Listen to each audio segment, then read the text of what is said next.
Assalamualaikum ya akhi ya ukhti, atamasya ilal baghdad wala tansa imal ribat, iza kuntum ummat Muhammad ajibus salami bin nasyad. Assalamualaikum warahmatullahi wabarakatuh. Alhamdulillah, alhamdulillahilladzi ja'alal qalama lil kitab wal kitaba lil qiraah wal qiraah lil ma'rifah wal ma'rifatu lil ibadah wal ibadatu lillahi ta'ala. Asyhadu an la ilaha illallah wa asyhadu anna Muhammadan abduhu wa rasuluh. La nabiyya ba'da, amma ba'd. Yang terhormat dan yang paling mulia Dewan Hakim yang arif lagi bijaksana, panitia lomba yang semangatnya luar biasa, hadirin wal hadirat yang dirahmati oleh Allah. Seiring puji yang tak pernah henti hanyalah milik Allah yang maha suci. Senandung rindu yang tak pernah layu hanyalah milik Allah yang maha tahu. Segenap sanjung tertumpu hanyalah milik Allah yang maha agung.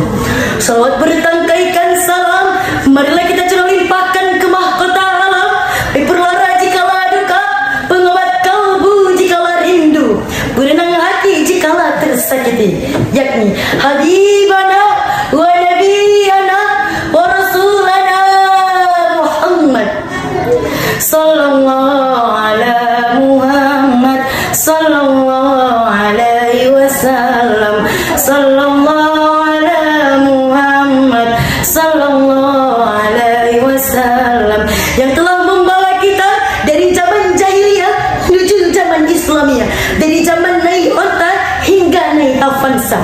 Berdirinya saya di sini bukan untuk memamerkan baju baru saya yang harganya agak lumayan mahal ini, bukan pula mencalonkan diri sebagai istri bupati, akan tetapi hadirin, berdirinya saya di tempat ini hanya ingin menyampaikan isi pidato singkat saya yang berjudul Jadilah Santri Sejati yang Mandiri.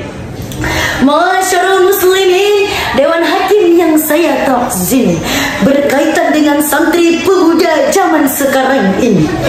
Pemuda adalah generasi harapan bangsa dan agama. Masa depan ditentukan dengan kesiapan pemuda hari ini. Yudas Qaradawi dalam bukunya Ummatuna Bainal Qarnain mengatakan, di antara buah kebangkitan yang paling manis dan paling gemilang adalah kembalinya para pemuda kepada ajaran agama untuk berperan demi memajukan umat Islam pada saat sekarang ini. Namun sayangnya hadirin, pemuda zaman sekarang ini mereka tertipu dengan gemerlapnya duniawi, mereka terhantam gelombang globalisasi. Maka tidak jarang kita temukan perempuan di luar sana memakai rok mini dan berbaju you can see, memakai lipstik yang tebalnya 2 inci. Ia sangka seperti bidadari, tidak tahunya seperti kuntilanak yang lagi frustasi. Inilah yang menyebabkan dekadensi moral generasi muda silih berganti. Berbicara mengenai pemuda pasti identik dengan masa muda, masa yang hebat luar biasa, dikarenakan masa muda adalah masa yang paling tepat, masa yang paling akurat untuk senantiasa taat kepada Allah sang pemilik nikmat. Hal ini saya ramah dengan pendapat salah seorang pengarang tafsir Quran yang berbunyi Bismillahirrahmanirrahim, Syabban wa huwa quwwata ba'da dhaif, bahwa masa muda adalah masa yang penuh dengan kekuatan setelah sebelumnya berada pada masa kelemahan.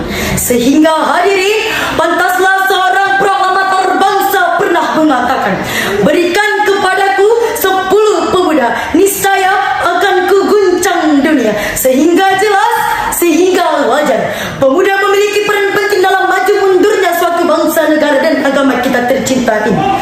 Berbicara mengenai pemuda, pemuda bukan hanya di luar sana yang tak tahu arah, yang kerjaannya membuat resah para warga dan duduk-duduk di pinggir jalan sambil mabuk-mabukan.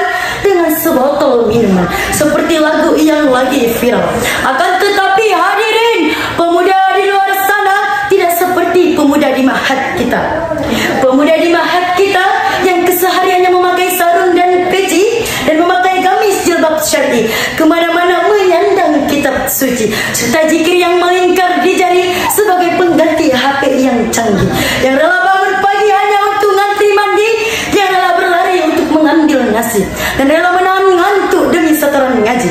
Ini semua dilakukan untuk menjadi santri sejati yang mandiri dan mencari berkahnya ilahi, seperti syair yang di bawah ini.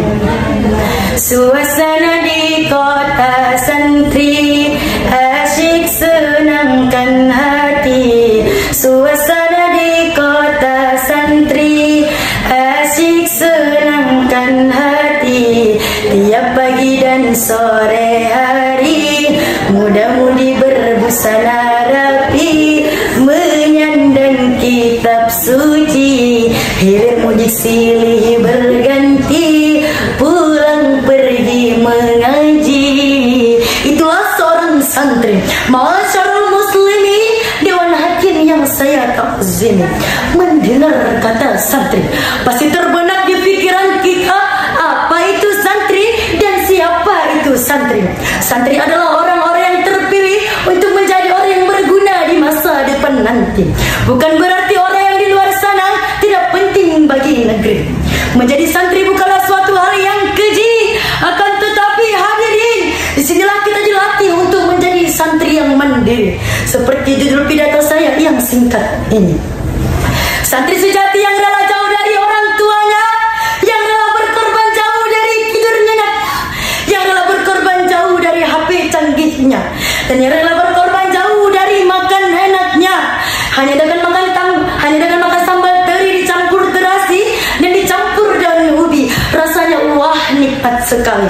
Itulah seorang santri dalam menuntut ilmu di pondok pesantren tercinta. Jangan pernah mengaku santri kalau belum pernah ngantri. Jangan pernah ngaku santri kalau belum pernah hidup mandiri. Jangan anggap remeh seorang santri, karena tanpa seorang santri tidak ada penerus agama bagi negeri ini. Karena tujuan kita menjadi santri setelah mencari ridhonya ilahi agar menjadi santri yang hidup mandiri. Itulah pembeda antara santri dan sekolah negeri.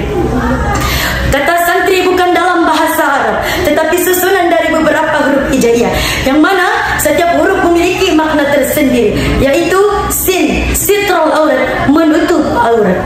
Jangan pernah mengaku santri, jangan pernah mengaku santri, jangan pernah mengaku santri kalau masih memakai jilbab yang melilit. Jangan pernah mengaku santri kalau masih memakai baju yang sempit. Huruf yang kedua, nun, naibul ulama, penerusnya ulama. Jangan pernah ngaku santri kalau tidak cinta kepada kiai. Huruf yang ketiga, ta, tarkul ma'asi, meninggalkan maksiat. Jangan pernah ngaku santri, jangan pernah ngaku santri kalau masih kau lakukan maksiat yang keji ini, kalau masih mau dibonceng ke sana ke sini. Huruf yang keempat yaitu Raisul umat, pemimpinnya umat. Jangan pernah ngaku santri, jangan pernah ngaku santri kalau belum pernah berlaku adil. Jangan pernah mengaku santri kalau tidak mau mengabdi kepada negeri.